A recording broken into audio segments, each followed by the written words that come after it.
My very first charter was 2 Swedish people. And I was in my 17 Mako and I was fishing among some peers that was kind of helping me out, telling me where to go and everything. And so we're at Smith Shoals and we're driving around and everybody's looking at me. And I don't realize why they're looking at me, but they're following me around everywhere I go. And I'm like going, dadgummit, am I doing something wrong or something like that? And I turned around and she was topless. So I go, okay, well, that's gotta be the reason I became a guy. Not really.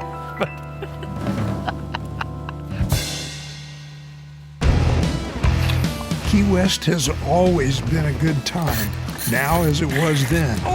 But the fishery, the boats, the tackle, the techniques, they were always evolving. If you're lucky, you have a father who hands you the past like a toolbox and says, here, son, make something new with this.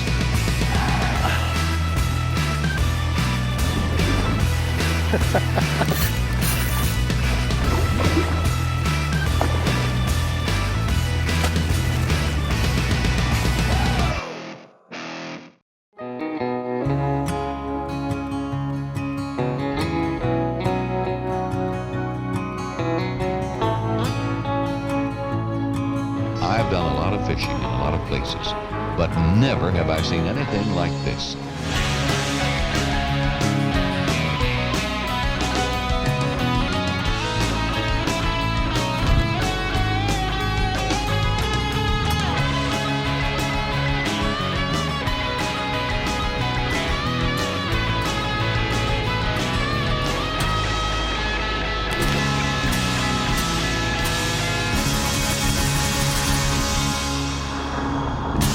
Evolution.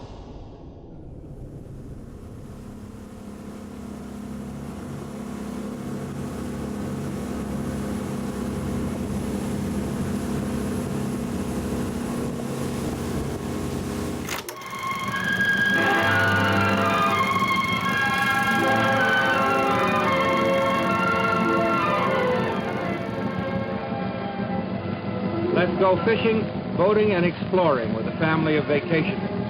Sharon, Paul, Scott, and Vicky, who have trailed their boat some hundreds of miles to this, the fishing estate in the Union, sun-filled Florida. North of Havana and south of America, Key West is the Banana Republic at the end of the Florida Keys, a mix of history, nostalgia, and eccentricity. It's the last part of Florida to stick its neck out into the ocean, and for anglers, the risk is worth the reward. It's been a fishing destination forever. Since the days of bamboo rods and nylon line, it's one of the reasons why Key West is approaching 1,000 IGFA world records.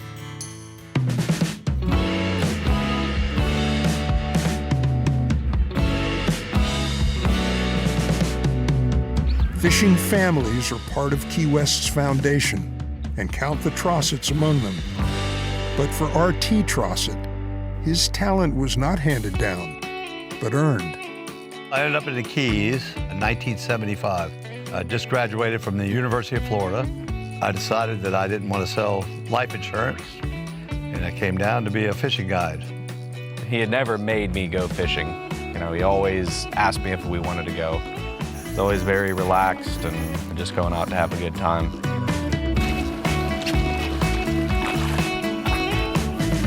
That's gonna be a nice one he's got on.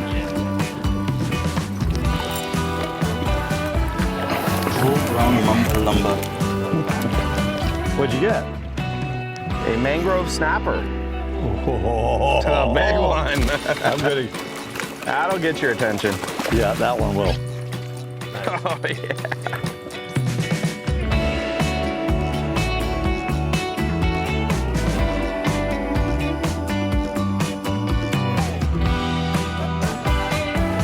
Big one. Look at that, he's bigger. Hold him out.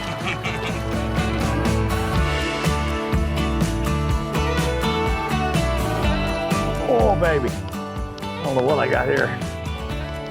Another giant mutton. Hefty one. Not bad. Yeah, you brought me down some pretty good spots today. Nice mutton.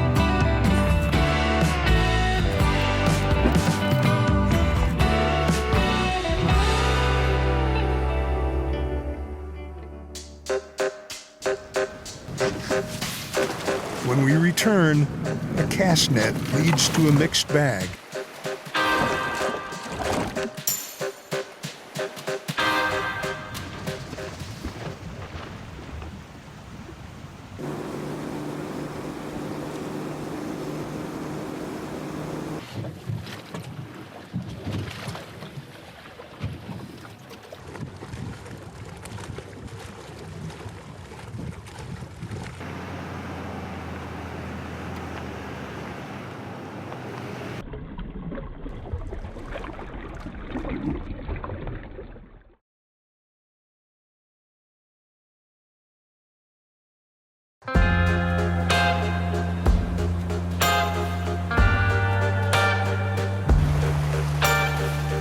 The shelves of tackle stores prove that rubber, plastic, and metal can make for convincing doppelgangers.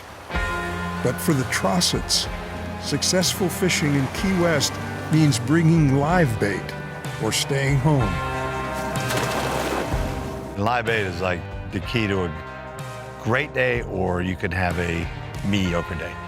One thing he's always told me is make sure you have bait. Take as much time as you gotta take to get bait, because it'll make or break your day.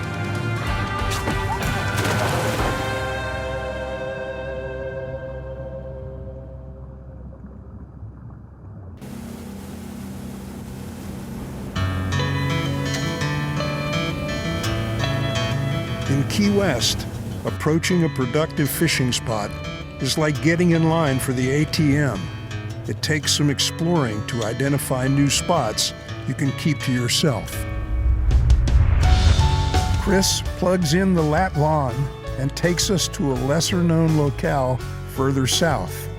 That's a lot of what we did today, is the little things that you overlook. This piece of reef that doesn't look great comes in from offshore. You know, there's a cut in the reef that comes into it, and real low profile stuff. Not a whole lot there that most people would just run over. A lot of times that is what will produce the best fishing, is just getting away from the norm. Nice little red grouper. That one will eat. When you find one of these spots, they're isolated, and there's just some hard bottom in the middle of nowhere. Every fish that lives there, they find it and can live on that spot. Once we find one of those spots, we'll kind of zero out and we'll just start looking around that area for something else that looks like it. And bam, there's another one, and then there's another one. That's why I love coming this far down. You get these big old groupers and snappers and all that stuff. A lot of places you can just stop anywhere and you're tight. Jumbo red. Jumbo red. Good job. Nice. Very happy with that one.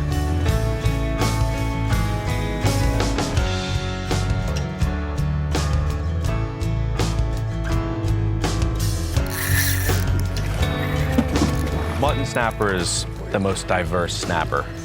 They live anywhere from 6 feet of water to 300 feet of water. And they eat anything from crabs to live pilchards to dead pieces of bonita.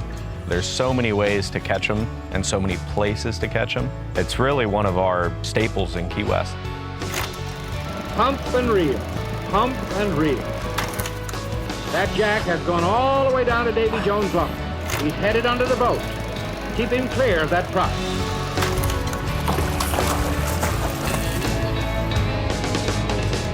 Sweet. Big old boy. Got him release.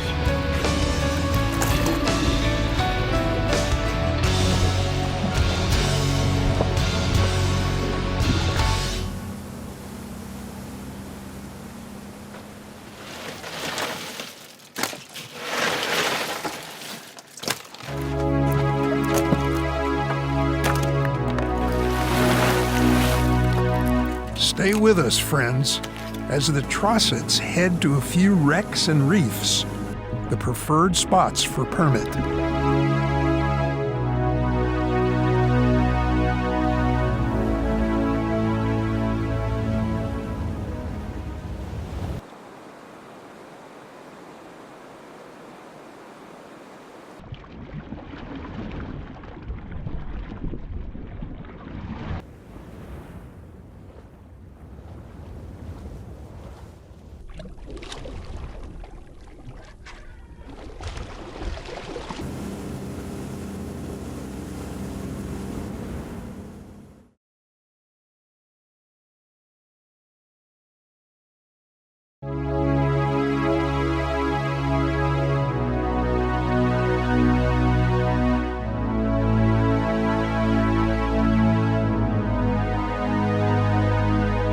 Having the right bait, and having crabs for permit fishing makes all the difference in the world. We have lots and lots of spots, but unless you have the right bait for that spot, then you're not going to catch anything. When perusing the flats, permit are skittish and easily spooked. Skinny water offers limited options for escape. In deep water, they tend to travel in schools, making them bolder and more aggressive in their feeding habits. Match an offshore wreck or reef with a well-placed crab, and you have a fighting chance. And getting there is a joy. Yellow sun, blue water, the salty breeze once you're on plane. It's traveling at the speed of life.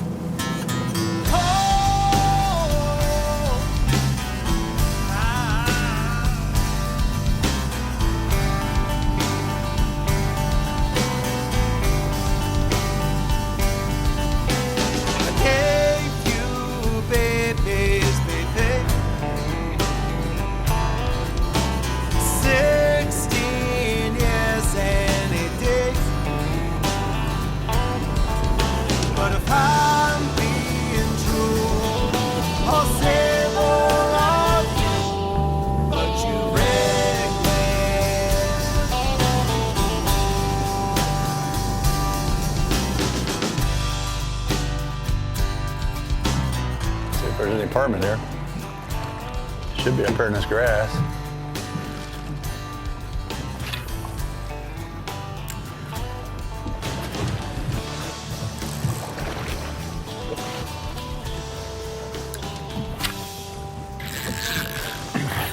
Oh, there he knows he's hooked.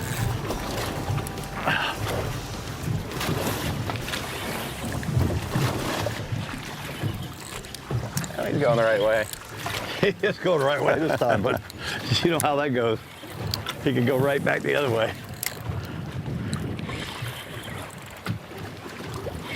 Got him in a little circle.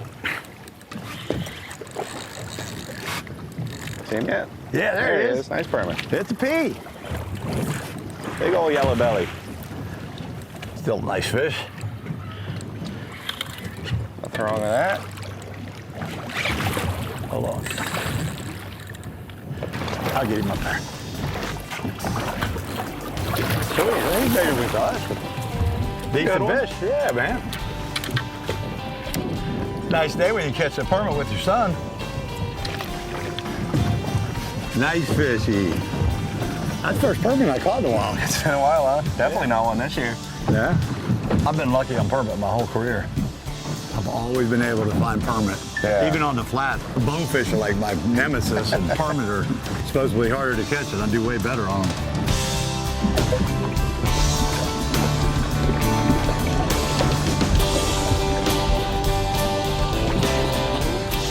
All right. That's one thing about those permits. They're very hardy. This is a tough fish. It is a jack, no matter what anybody says. That's right. Just a fancy jack.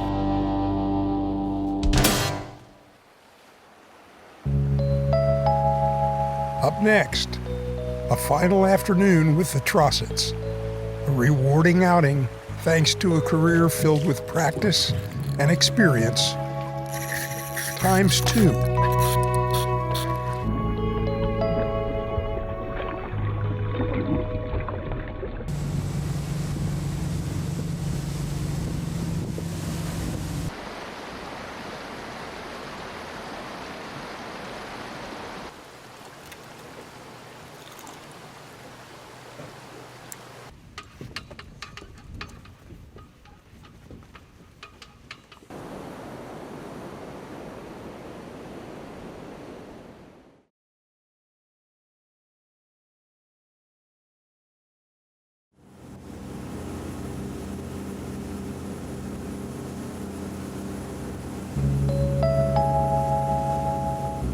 An angler can travel the tropical waters of the world to fish for permit.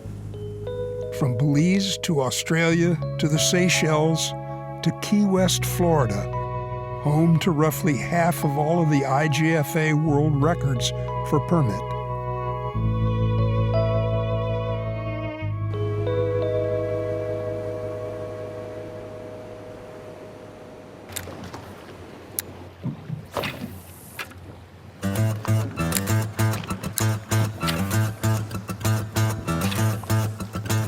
Not having it. Oh, there he is. Well, we're fishing them uphill, so to speak. I never saw him. I just threw him. Future of Trosset family, definitely going to be Chris. I mean, he's a new hot guide in town. I still think I have a little edge on him sometimes, but I think Chris is going to become another legendary captain. He's well on his way to being the very best fishing captain ever hit Key West. Jeez, that's not where you need to go. It's a head shake. Massage him right out of there, Chris.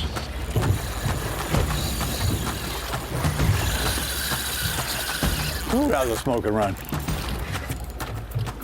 Oh, yeah. He's in the right spot.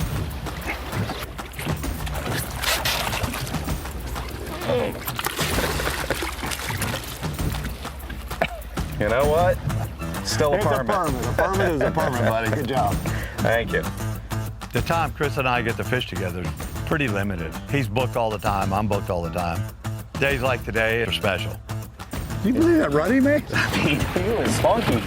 That crab could feed him for a week. Yeah. He's well fed. You don't take much. All right, you ready? Yep. Go ahead.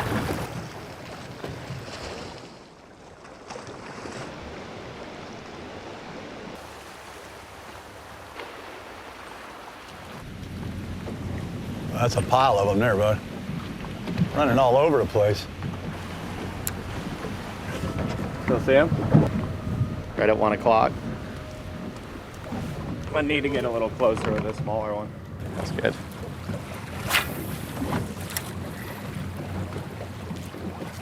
They came over. Yeah, all right.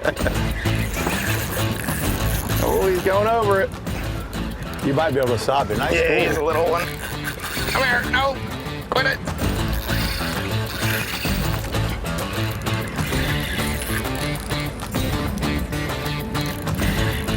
Come back this way.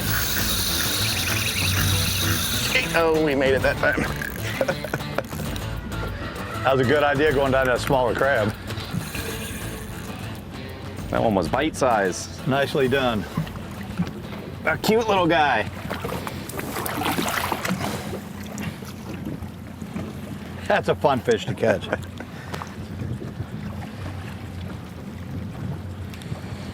It's the perfect size. Not too big.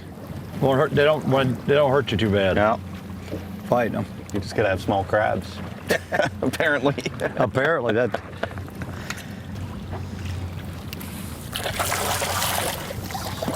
Ready to go.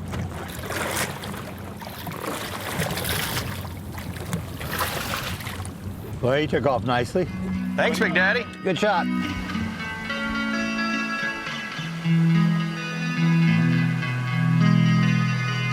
I'm old school. As they say, I invented dirt. And Chris is new school. And he hasn't invented anything. But he has taken the old school dirt and done something great with it. You gotta learn the tides and learn the time of year and just start to refine it. After a few years of it, you start to pick up on all the keys that you need and know when you should be fishing where and what you should be doing. For fathers and sons in this business, knowledge is an old gold watch, an heirloom shared across generations. But hand-me-downs don't always fit. The Trossets have found their own unique dynamic. With RT, there's no expectation for Chris, only the promise of his growth and evolution.